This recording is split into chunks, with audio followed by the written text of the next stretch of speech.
Hi everyone, it's Terry Nazon, world famous astrologer, and today is Monday, March 24th.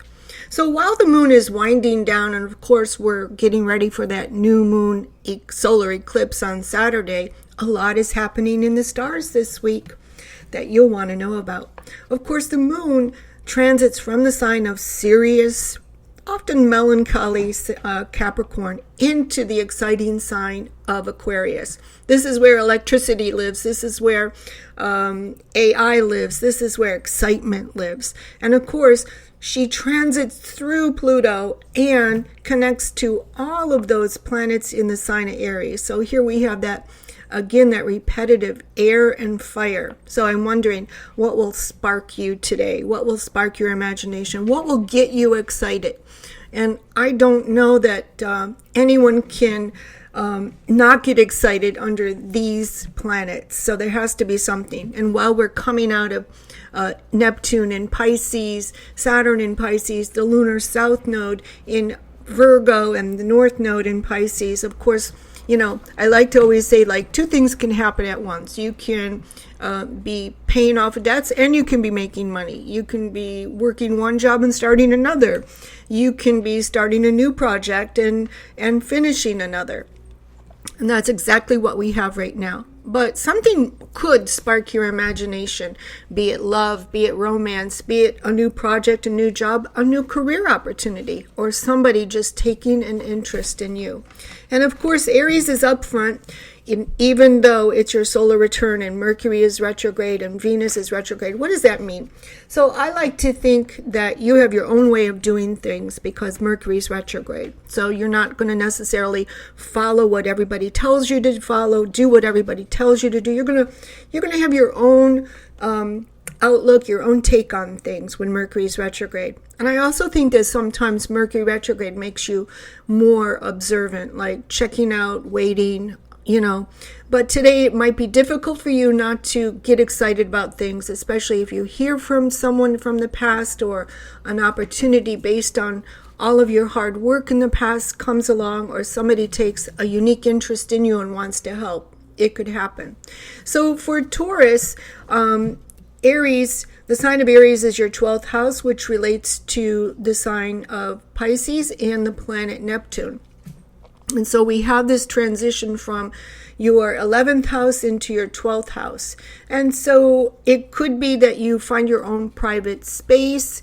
You get into a mode where, you know, people kind of leave you alone. They don't bother you. They let you do your own thing. They let you be creative. Because, why? Because the moon and Pluto say you're the boss today. Gemini, you're an air sign. We've got Jupiter in Gemini. And of course, you love these air sign planets. When the moon gets into Aquarius, another air sign, Pluto will be staying in Aquarius, another air sign. And so these ignite you. They make you spontaneous. You jump up and you ignore all the rules right now. And that's a good thing. Cancer, while you still have Mars in your sun sign, does it matter? Do you care? No. You're all about getting things done. You don't mind getting in there and having to work hard. But one thing's happening with Cancer. You don't care what anybody thinks right now. Pluto has entered your 8th house, and it's all about you. And all the while, you have these planets in your 10th house of career, fame, fortune, and success. Can anything stop you? Nope, not even a freight train. Leo, you're the leader of the zodiac. And of course, you had your sights set on something for a number of years while Uranus was in your 10th house, and nothing could dissuade you. Nothing could tell you no. Nobody could tell you no.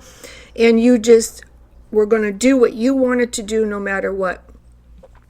Luckily, some new people came into your life, the voice of reason, and showed you, or are showing you, how to make the most of what you've achieved.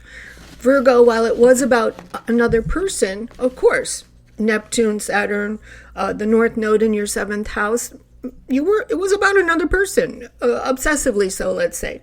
But now, Pluto enters your 6th house, a house that your sun sign rules.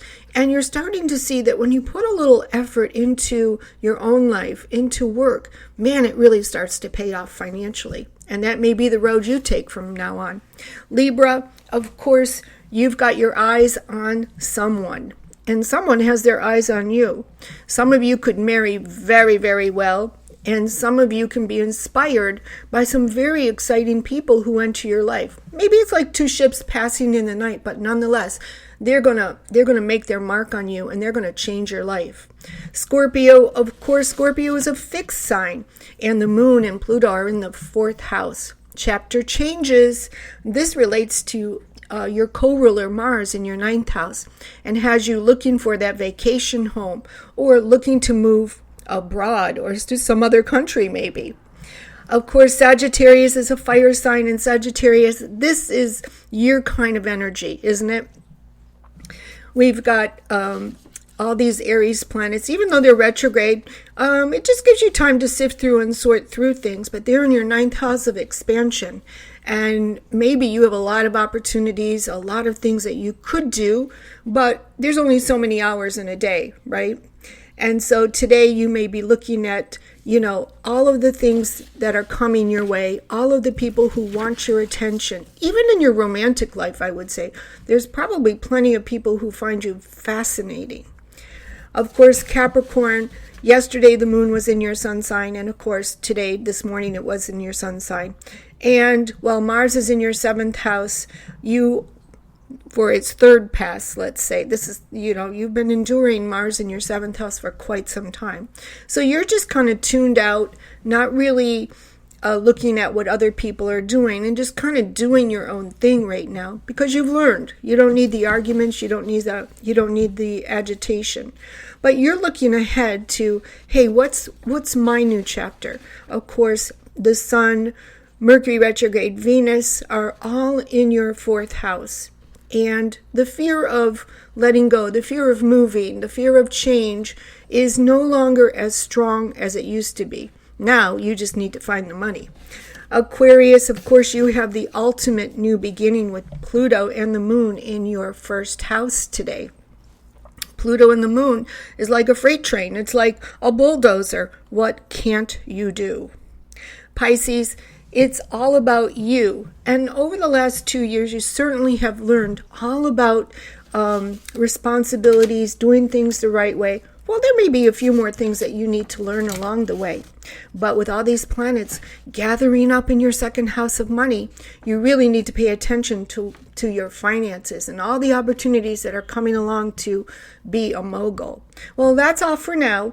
Like, share, follow. Go to my website for your extended horoscopes. And, of course, continue to subscribe to my podcasts.